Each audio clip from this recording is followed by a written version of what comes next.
Salam saudara yang diberkati oleh Tuhan kita Yesus Kristus.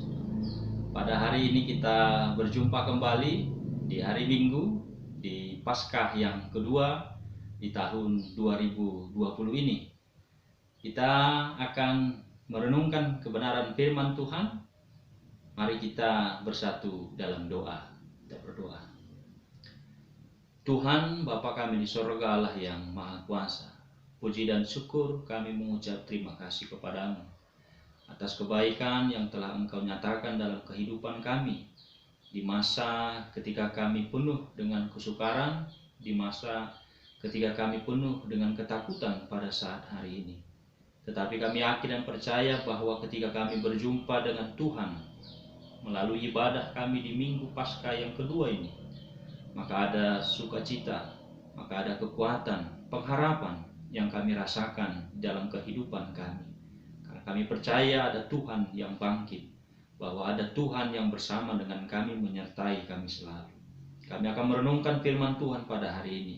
Maka berkatilah kami yang mendengar, dan kiranya Tuhan yang tuntun kami untuk kami boleh melakukan kebenaran firman Tuhan pada saat ini. Di dalam dan demi nama Tuhan Yesus Kristus kami telah berdoa dan bersyukur. Amin. Saudara yang diberkati oleh Tuhan kita Yesus Kristus, salam sehat dari kami. Kiranya kita tetap semangat dan kita tetap setia menjalani hidup ini di dalam Tuhan. Bapak Ibu Saudara yang diberkati Jemaat Metodis yang ada di Resort Tarutung ini, kita akan merenungkan firman Tuhan pada hari ini di Minggu Paskah yang kedua sesuai dengan almanak gereja kita, yaitu dari Injil Yohanes pasal 20 ayat 19 sampai dengan ayat 31. Saya akan baca, demikian firman Tuhan. Perikop berjudul Yesus menampakkan diri kepada murid-muridnya. Ketika hari sudah malam, pada hari pertama minggu itu, berkumpullah murid-murid Yesus di suatu tempat dengan pintu-pintu yang terkunci, karena mereka takut kepada orang-orang Yahudi. Pada waktu itu datanglah Yesus dan berdiri di tengah-tengah mereka dan berkata, "Damai sejahtera bagi kamu." Dan sesudah berkata demikian, ia menunjukkan tangannya dan lambungnya kepada mereka. Murid-murid itu bersukacita ketika mereka melihat Tuhan. Maka kata Yesus sekali lagi, "Damai sejahtera bagi kamu, sama seperti Bapa mengutus aku, demikian juga sekarang aku mengutus kamu." Dan sesudah berkata demikian, ia menggemusi mereka dan berkata, "Terimalah Roh Kudus. Jikalau kamu mengampuni dosa orang, dosanya diampuni. Dan jikalau kamu menyatakan dosa orang tetap ada, dosanya tetap ada." Yesus menampakkan diri kepada Thomas. Tetapi Thomas, seorang dari ke-12 murid itu, yang disebut Didimus, tidak ada bersama-sama mereka ketika Yesus datang ke situ. Maka kata murid-murid yang lain itu kepadanya, "Kami telah melihat Tuhan." Tetapi Thomas berkata kepada mereka, "Sebelum aku melihat bekas paku pada tangannya, dan sebelum aku mencucukkan jariku ke dalam bekas paku itu, dan mencucukkan tanganku ke dalam lambungnya, sekali-kali aku tidak akan percaya." 8 hari kemudian murid-murid Yesus berada kembali dalam rumah itu, dan Thomas bersama-sama dengan mereka. Sementara pintu-pintu terkunci, Yesus datang dan ia berdiri di tengah-tengah mereka dan berkata, "Damai sejahtera bagi kamu." Kemudian ia berkata kepada Thomas, "Taruhlah jarimu di sini dan lihatlah tanganku. Ulurkanlah tanganmu dan cucukkan ke dalam lambungku, dan jangan engkau tidak percaya lagi, melainkan percayalah." Thomas menjawab dia, "Ya Tuhanku dan Allahku." Kata Yesus kepadanya, "Karena engkau telah melihat aku, maka engkau percaya. Berbahagialah mereka yang tidak melihat namun percaya." Memang masih banyak tanda lain yang dibuat Yesus di depan mata murid-muridnya yang tidak tercatat dalam kitab ini. Tetapi semua yang tercantum di sini telah dicatat, supaya kamu percaya bahwa Yesuslah Mesias, Anak Allah, dan supaya kamu oleh imanmu memperoleh hidup dalam namanya. Amin. Demikian pembacaan firman Tuhan. Bapak, Ibu, saudara-saudara yang dikasihi oleh Tuhan kita Yesus Kristus, seluruh jemaat Gereja Metodis yang ada di Resort Tarutung ini, kita telah mendengarkan pembacaan firman tadi mengenai penampakan Tuhan Yesus kepada murid-muridnya. Bapak, Ibu, saudara yang diberkati, adalah sebuah fakta. Jika memang benar ketakutan itu ada pada diri setiap manusia, saya kira itu adalah sesuatu yang alami, sebuah respon yang lahir dalam diri manusia ketika dia memang masih hidup di dunia ini. Nah, oleh karena itu Bapak, Ibu, saudara yang diberkati oleh Tuhan kita Yesus Kristus, tetapi pada satu sisi kita harus paham bahwa ketakutan itu sesungguhnya secara teologis adalah sesuatu hal yang menggambarkan bahwa seseorang itu tidak berpengharapan, tidak beriman kepada Tuhan. Mengapa saya katakan demikian? Tuhan Yesus berkata kepada murid-murid dalam Matius 8 ayat 26. Mengapa kamu takut, hai kamu yang kurang percaya? Maka Bapak, Ibu, saudara-saudara yang diberkati oleh Tuhan kita Yesus Kristus, ketika Tuhan berkata demikian dalam Matius pasal 8 ayat 26 itu, ini sesungguhnya sebuah teguran yang disampaikan Tuhan Yesus kepada murid-murid pada waktu itu. Dan tentu ini juga berlaku kepada kita sebagai pengikut Tuhan Yesus. Mengapa? Ini menggambarkan Bapak, Ibu, saudara-saudari yang diberkati, tidak adanya kepercayaan, pengharapan, tidak berserah kepada Tuhan yang empunya dunia ini, yang empunya kehidupan ini. Sehingga Tuhan berkata, kamu takut, hai kamu yang kurang percaya. Banyak hal Bapak, Ibu, saudara yang diberkati yang membuat kita khawatir, gelisah, takut. Dan seakan-akan itu membuat kita memang masuk kepada sebuah kepastian, tidak lagi berpengharapan kepada Tuhan. Di masa sekarang ini ada orang yang mungkin berpikir dalam dirinya, apa yang akan aku makan pada besok hari? Aku takut. Apakah aku bisa hidup besok hari? Aku takut. Atau ada juga anak-anak kita, pemuda-pemudi yang berkata, apakah aku akan lulus pada besok hari? Apakah aku bisa menyelesaikan studiku? Bapak, Ibu, saudara-saudara yang diberkati oleh Tuhan kita Yesus Kristus, mari kita kembali kepada teks ini. Di dalam Injil Yohanes pasal 20 ayat 19 sampai ayat yang ke-31 ini. Sesungguhnya Bapak, Ibu, saudara yang diberkati, teks ini sesungguhnya menggambarkan dua perilaku dari murid-murid Tuhan Yesus pasca kebangkitan Tuhan Yesus dari kematian. Bapak, Ibu, saudara yang diberkati, kedua perilaku ini kalau kita perhatikan dengan seksama, ini ternyata hanya dituliskan oleh penulis Injil Yohanes. Memang di dalam Injil Lukas pasal 24 ada sedikit dibahas di situ. Tetapi secara utuh keseluruhan pasal 20 ayat 19 sampai 31 ini adalah satu-satunya peristiwa yang dicatat, yang ditulis oleh penulis Injil Yohanes.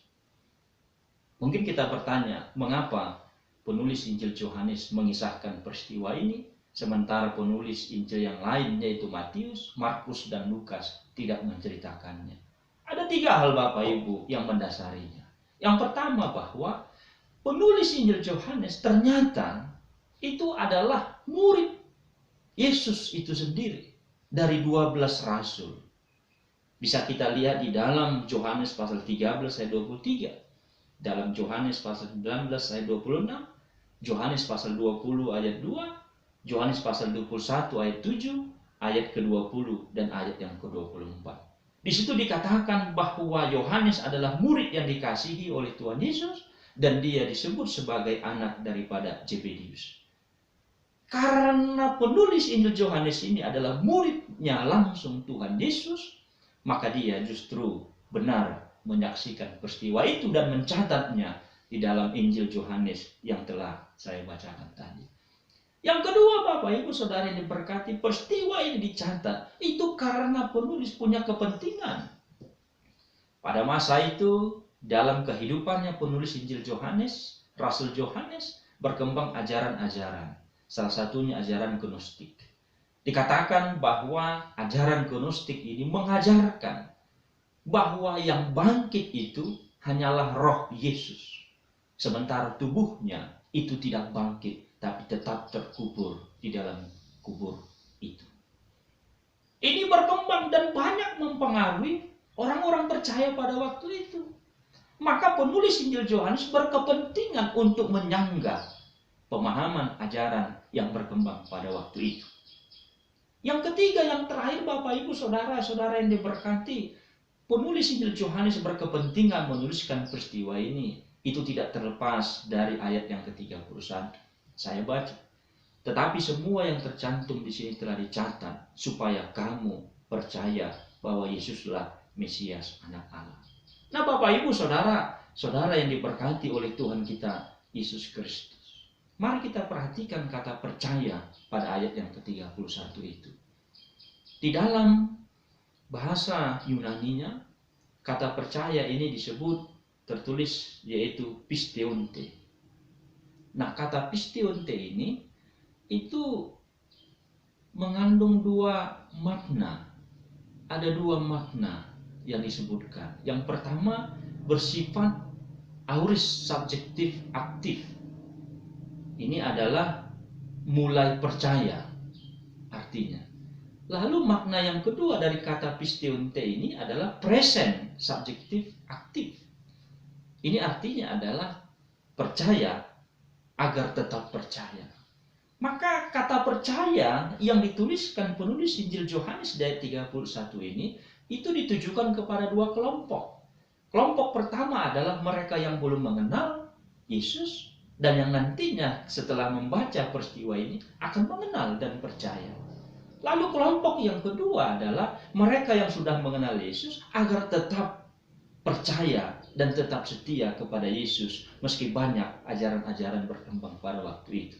Maka dari pengertian aorist subjektif aktif itu dan present subjektif aktif itu, kata percaya ini dipakai oleh penulis Injil Yohanes untuk meyakinkan para pembacanya agar percaya, beriman, berpengharapan kepada Tuhan Yesus Kristus. Jadi Bapak Ibu Saudara-saudara yang diberkati, tiga alasan inilah yang membuat ada yang berbeda dari antara Injil yang lainnya. Ketiga Injil tidak mencatat peristiwa ini. Tadi saya katakan Lukas mencatat, tapi sebagian. Hanya Injil Yohanes yang secara utuh mencatat peristiwa ini. Bapak Ibu Saudara, saudara yang diberkati oleh Tuhan kita Yesus Kristus. Kalau kita lihat dalam Kisah Para Rasul, ayatnya yang pertama dikatakan di situ di ayat 3b. Sebab selama 40 hari ia berulang-ulang menampakkan diri dan berbicara kepada mereka tentang kerajaan Allah. Di situ dikatakan bahwa pasca kebangkitan Tuhan Yesus Kristus, maka Tuhan Yesus masih menampakkan diri kepada murid-murid selama 40 hari pasca kebangkitannya. Disebutkan di situ bahwa Yesus masih berada 40 hari. Itu dikarenakan Tuhan Yesus menampakkan diri kepada murid-muridnya. Ada kepada mereka yang sedang dalam perjalanan ke Emmaus, ada ketika murid-murid sedang memancing atau menjala ikan, Tuhan Yesus menampakkan diri. Dan dari peristiwa-peristiwa penampakan itu, maka dalam Yohanes pasal 20 ayat 19 sampai 31 ini adalah salah satu dari bagian penampakan-penampakan itu. Bapak Ibu Saudara, saudara yang diberkati oleh Tuhan kita Yesus Kristus. Mari kita lihat pada ayat 19 sampai ayat 23. Khususnya pada ayat yang ke-19. Di situ tertulis bahwa pada waktu malam hari murid-murid berkumpul di suatu tempat dengan pintu-pintu yang terkunci.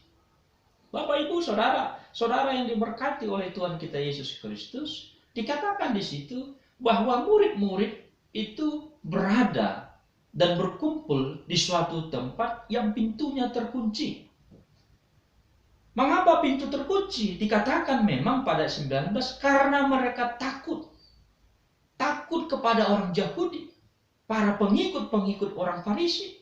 Mereka takut akan adanya persekusi. Mereka takut akan adanya ancaman, siksaan, bahkan mengarah kepada kematian, yaitu penyaliban. Hal inilah Bapak Ibu yang membuat mereka takut. Pada hari ini Bapak Ibu saudara-saudara yang diberkati, kita juga takut. Kita takut.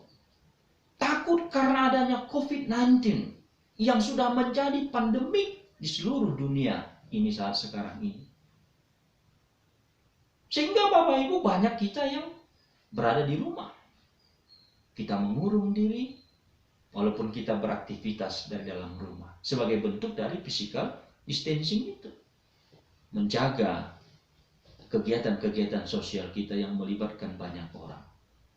Kita takut pada yang disebut dengan COVID-19 ini. Mengapa Bapak Ibu?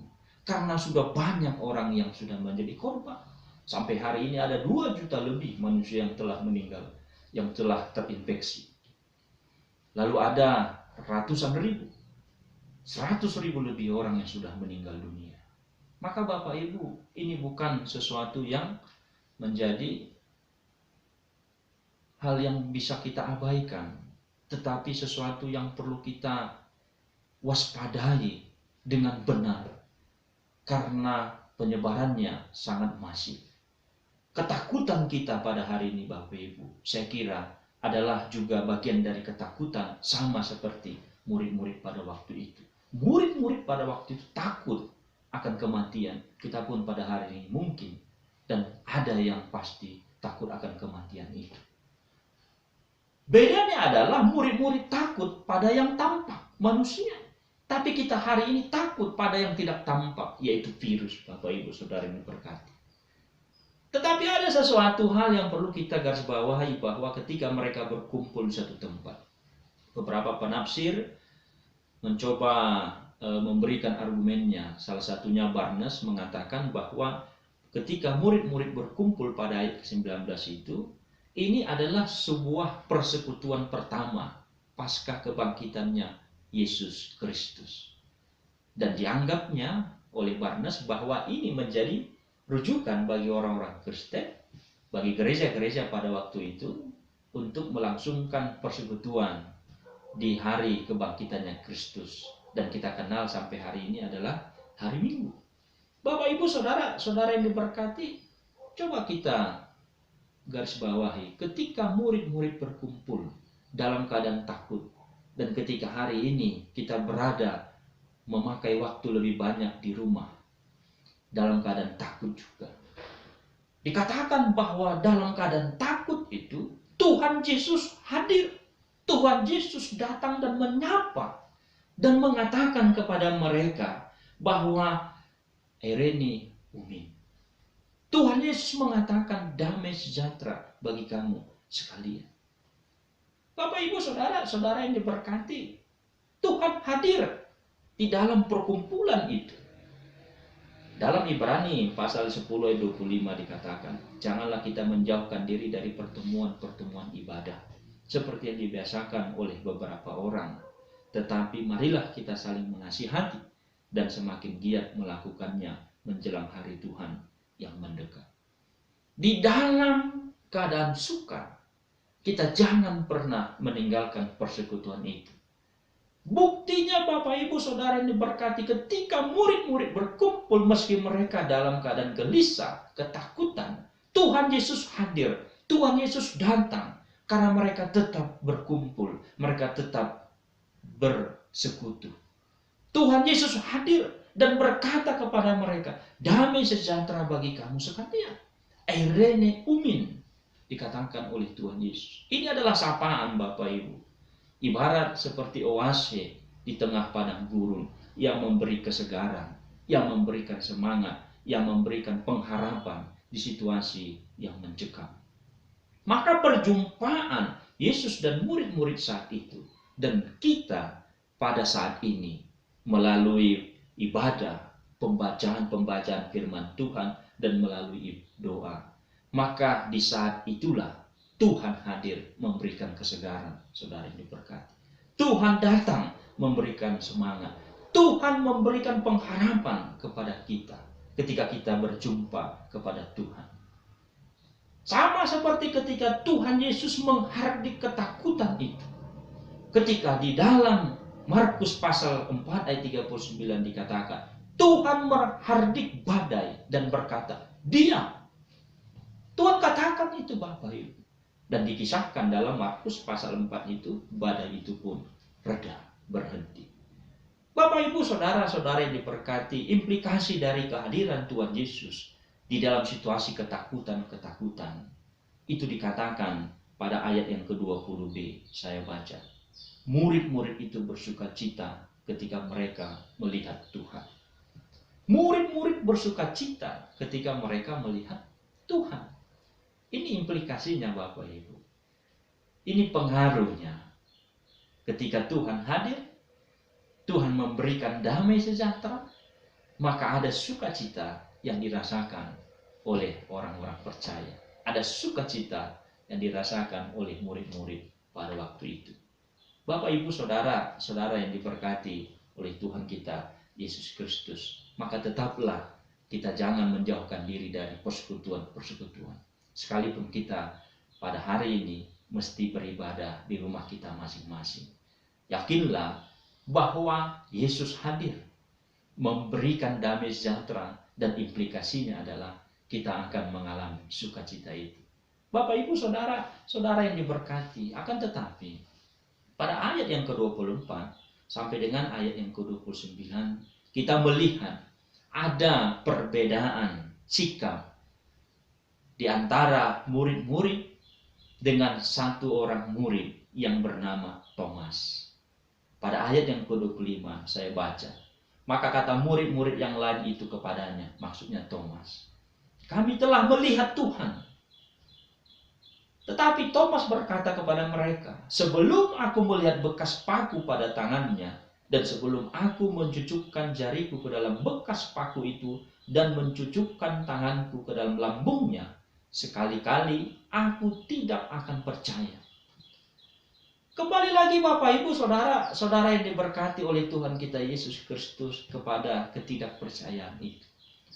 Thomas dikatakan pada ayat yang ke-25 ini tidak percaya. Thomas dikatakan pada ayat yang ke-25 ini meragukan apa yang disaksikan oleh murid-murid yang telah melihat Tuhan Yesus dan yang telah bersukacita itu. Ada beda sikap yang tampak Bapak Ibu. Bapak, Ibu, Saudara, saudara yang diberkati oleh Tuhan kita Yesus Kristus. Ada apa di dalam diri Thomas ini? Tentu kita bertanya, mengapa Thomas tidak percaya?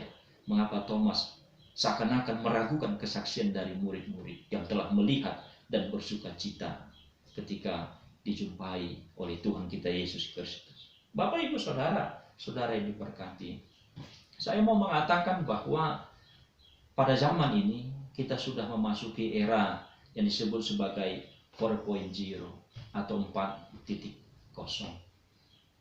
di mana teknologi itu semakin maju dan dunia itu semakin kecil karena teknologi yang maju itu. Bapak, Ibu, Saudara yang diberkati, di dalam era 4.0 ini manusia seakan-akan tidak lagi tertarik untuk mendengar, tapi manusia lebih tertarik untuk melihat. Semua bisa dilihat melalui smartphone, Android, dan sebagainya. Bapak, Ibu, Saudara yang diberkati oleh Tuhan kita Yesus Kristus, era ini melahirkan sesungguhnya di dalam era 4.0 ini, di mana teknologi maju, berkembang dan dunia itu semakin kecil, sesungguhnya era ini melahirkan manusia-manusia visual. Manusia visual, yaitu mengerti karena melihat. Ini adalah salah satu tipikal dari 3 tipikal lainnya. Ada tipikal yang disebut sebagai auditori, mengerti karena mendengar, dan ada tipikal kinestetik, mengerti karena mempraktekkan. Tapi pada era ini banyak manusia itu lebih kepada tipikal visual, mengerti karena melihat. Apa kaitannya dengan Thomas ini, Bapak, Ibu? Sesungguhnya Thomas ini adalah manusia yang tipikalnya visual. Dia akan percaya, dia akan yakin pada suatu berita jika memang dia saksikan itu. Bapak Ibu Saudara yang diberkati, orang atau Thomas yang bertipikal visual ini tidak gampang dipengaruhi. Apakah itu hoax, apakah itu gosip, apakah itu isu, berita-berita, tidak gampang. Dia akan mengkaji itu, dia akan menelusuri itu. Dia akan mencoba membuktikan apakah itu fakta melalui nalarnya. Karena bertipikal visual.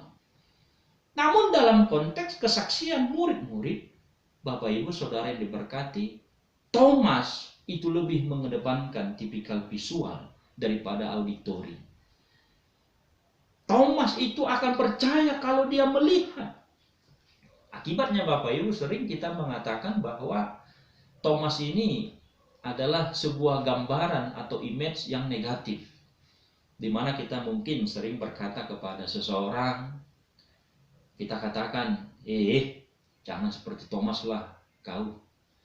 Kita katakan seperti itu. Karena kita menganggap ketika seseorang tidak percaya, ketika seseorang sulit untuk diberi pengertian, kita menyamakannya dengan Thomas. Maka Thomas kadangkala kita jadikan sebagai sosok yang berimage tidak baik. Bila kita baca dalam Roma pasal 10 ayat 17, jadi iman timbul dari pendengaran dan pendengaran oleh firman Kristus. Maka kalau kita kaitkan kitab Roma ini dengan apa yang diperbuat oleh Thomas pada ayat yang ke-25, maka Thomas itu tidak benar. Thomas tidak beriman sama seperti murid-murid lainnya. Thomas tidak percaya meski dia sudah mendengar. Sementara kitab Roma mengatakan iman itu timbul dari pendengaran. Dan pendengaran oleh firman Kristus. Meski demikian Bapak Ibu Saudara-saudara yang diberkati, walaupun pada ayat 25 Thomas berkata begitu, dikatakan pada ayat 26, 8 hari kemudian murid-murid Yesus berada kembali dalam rumah itu, dan Thomas bersama-sama mereka, sementara pintu-pintu terkunci, Yesus datang dan ia berdiri di tengah-tengah mereka dan berkata, damai sejahtera bagi kamu. Bapak Ibu Saudara-saudara yang diberkati, apa yang mau kita maknai dari ayat 26 ini? Ini bermakna bahwa Tuhan Yesus Bapak Ibu yang diberkati oleh Tuhan mau membuktikan fakta bahwa dia bangkit kepada Thomas.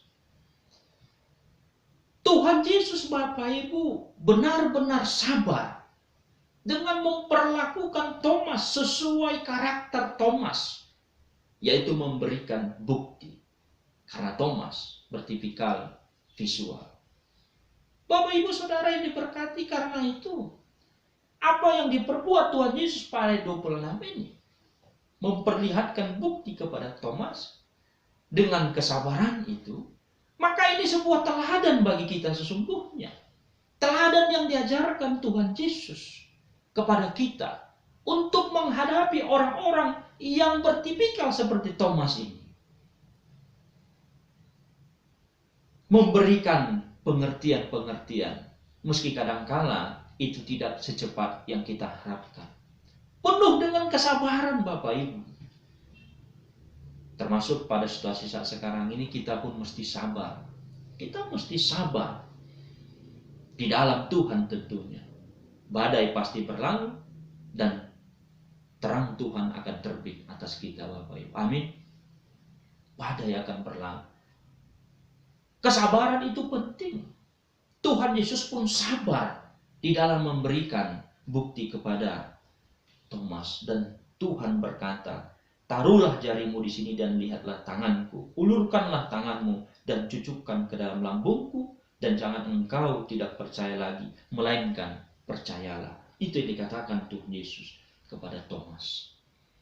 Lalu Bapak Ibu pada ayatnya yang ke-28, Thomas berkata, ya Tuhanku dan Allahku. Ya Tuhanku dan Allahku, ini adalah sebuah ungkapan kredonya Thomas Bapak Ibu. Pengakuan imannya.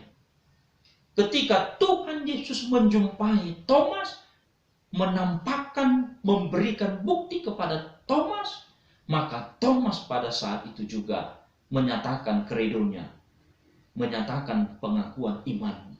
Dan dia berkata, "Ya Tuhanku dan Allahku." Yesus disebutnya sebagai Tuhan dan Allahnya Bapak Ibu. Maka Bapak Ibu Saudara, saudara yang diberkati oleh Tuhan kita Yesus Kristus, kredo ini bertahan sampai akhir hayatnya Thomas. Menurut sejarah gereja, Thomas itu menjadi seorang yang martir. Dia mati martir ketika dia memberitakan Injil di India. Dia meninggal karena ditombak dan dilemparkan ke dalam api yang besar.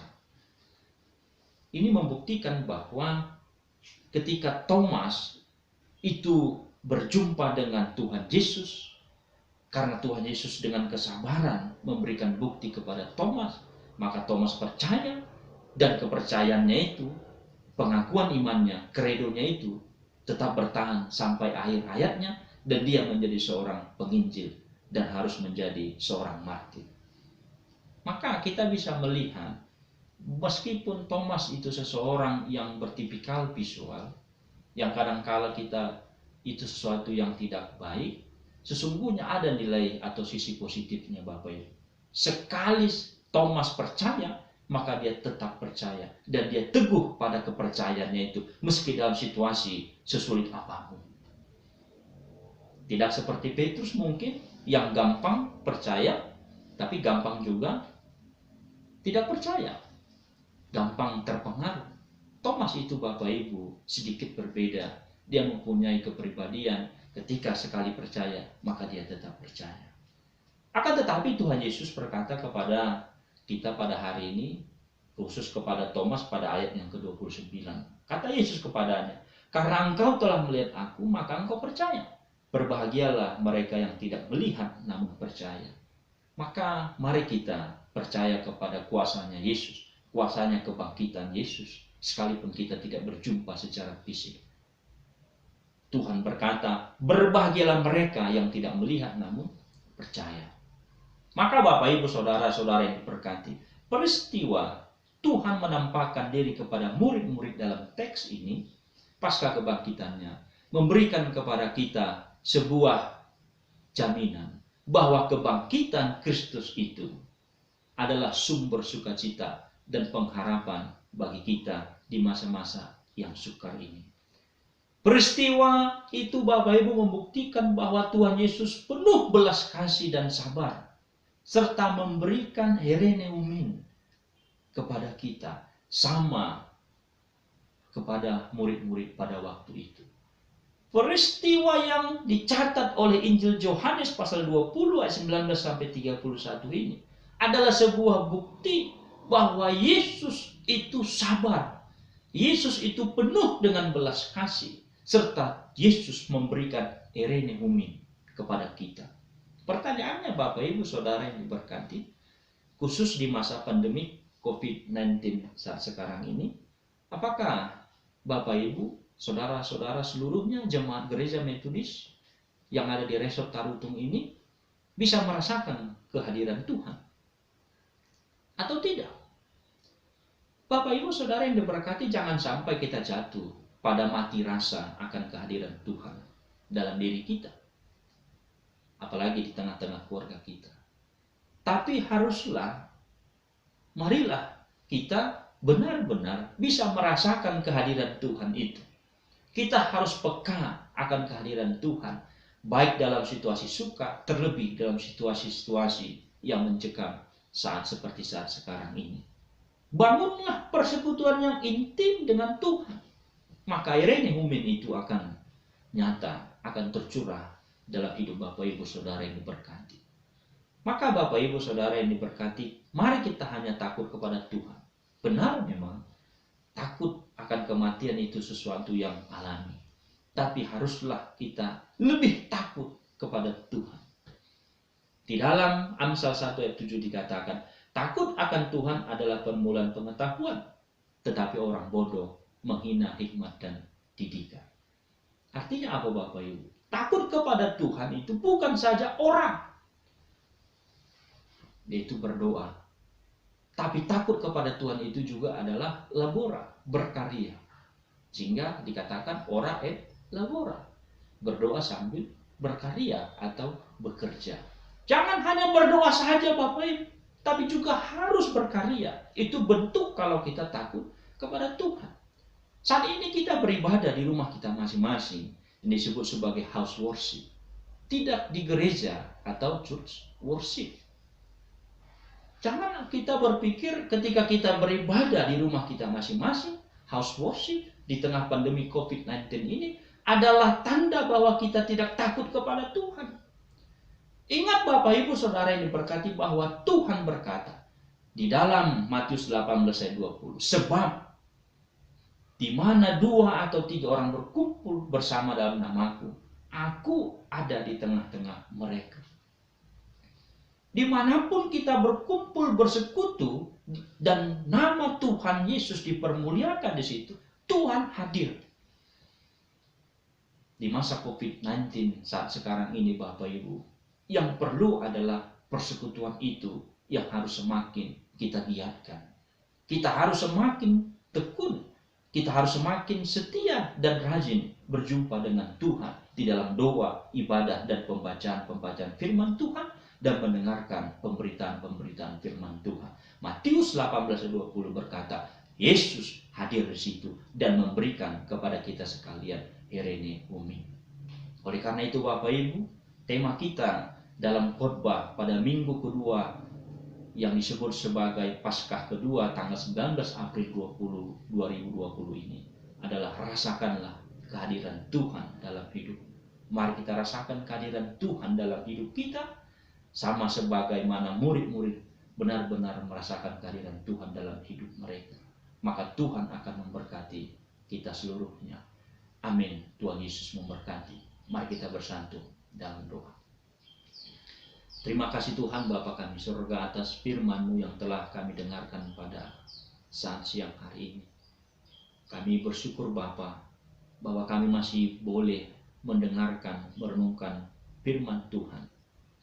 Kami berterima kasih karena waktu yang indah ini, di minggu Paskah yang kedua ini, kami masih boleh merasakan kehadiran Tuhan di dalam persekutuan kami. Kiranya benar-benarlah Bapa, melalui pemberitaan firman Tuhan yang telah kami dengarkan ini, kami boleh menikmati kebersamaan dengan Tuhan dalam setiap persekutuan yang kami langsungkan di dalam rumah tangga kami masing-masing. Sambil kami tetap berdoa bahwa Tuhan akan menolong dan menyelamatkan kami, bahwa Tuhan tentunya akan menghancurkan virus COVID-19 ini. Tuhan, Engkau akan bersama dengan kami, Engkau akan menolong kami, melawat kami, terlebih akan memberikan kepada kami damai sejahtera. Maka kami pun akan bersuka cita, kami pun akan diubahkan menjadi orang-orang yang penuh dengan pengharapan, semangat, dan menjadi perpanjangan Tuhan juga membawa damai sejahtera bagi dunia sekitar kami. Diberkatilah kami, diberkatilah bangsa, diberkatilah dunia kami ini Bapa. Di dalam dan demi nama Tuhan Yesus Kristus, kami telah berdoa dan mengucap